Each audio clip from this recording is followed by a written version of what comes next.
Hello students, in this video we'll find a formula for the torsion in arc length parameter.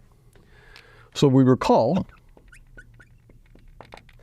if R of S is a curve in arc length parameter,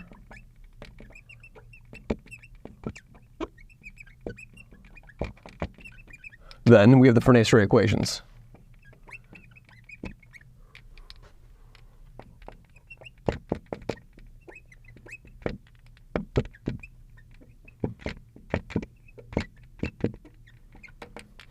Which says that dt ds is the curvature of S times the principal normal vector. It says dp ds, the derivative of the principal normal vector, is going to be what? It's going to be negative the curvature of S, t hat of S, plus the torsion of S, b hat of S. And then db ds is going to be what? It's going to be negative the torsion of S, p hat of S. Those are the Frenet-Serret equations over there. All right. And so now what I want to do is I want to find so we know by definition the torsion can be computed by this formula. And how is torsion defined? Torsion, of course, is just negative p hat dot db ds. That's the definition of torsion. I'd like to use the derivatives of the curve themselves with respect to arc length parameter for finding a formula for torsion as well. So now let's go back to the other context. The other context is I know what? I know that if I'm given a curve that r prime of S, the derivative of the curve in arc length parameters, this is an S derivative, not a T derivative. That's important. We'll do a video in the future about how you do torsion calculations in general parameter. It's much more difficult, not as intuitive. R prime of S derivative with respect to arc length parameter, be very pedantic about this, dr ds, not dr dt, dr ds is equal to what? Is equal to t hat of S. Beautiful. Now what's the second derivative of R?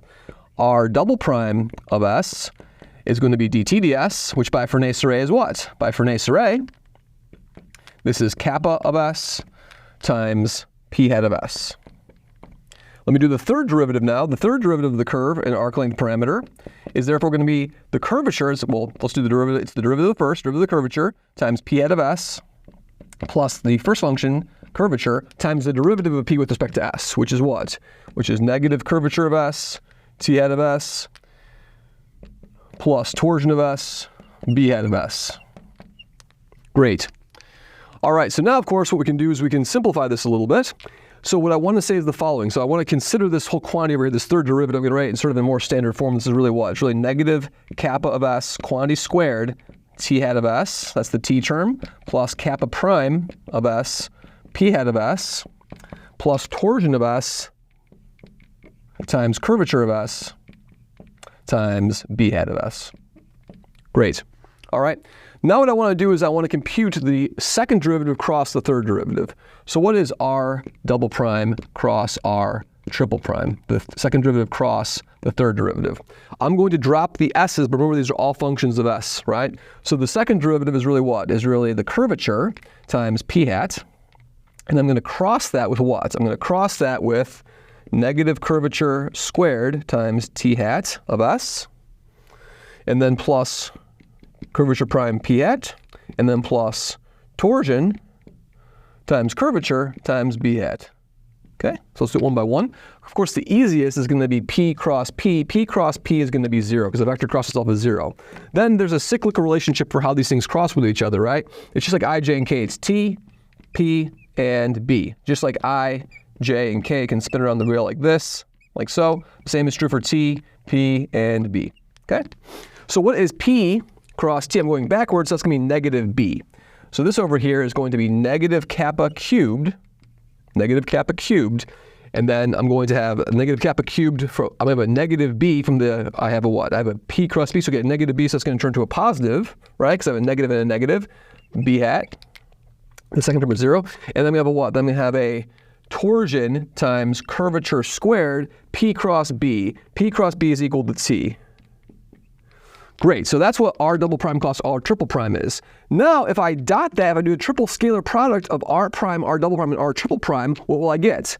Hence, if I did r prime dot r double prime cross r triple prime, what would that be? Well, this is going to be what? R prime is exactly just t hat, so this is going to be t hat dot with what? T hat dot with kappa cubed b hat plus curvature, torsion curvature squared, t hat. So this will simplify to what? T dot b is 0 because they're orthogonal, and t dot t is equal to 1, so this is just what?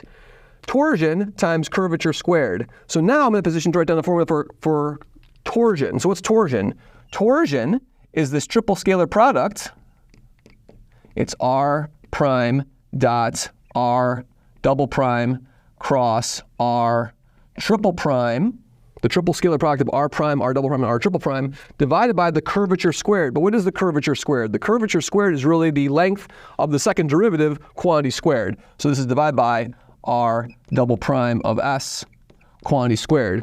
Now, as a word of warning, if you look in other textbooks, you're going to see the same sort of formula, except that the denominator is going to have an r prime cross r double prime. That's the formula for torsion in general parameter with respect to t. Important to note that all these calculations are done in arc length parameter, and you get a much nicer formula when you do the problem in arc length parameter. Thank you very much.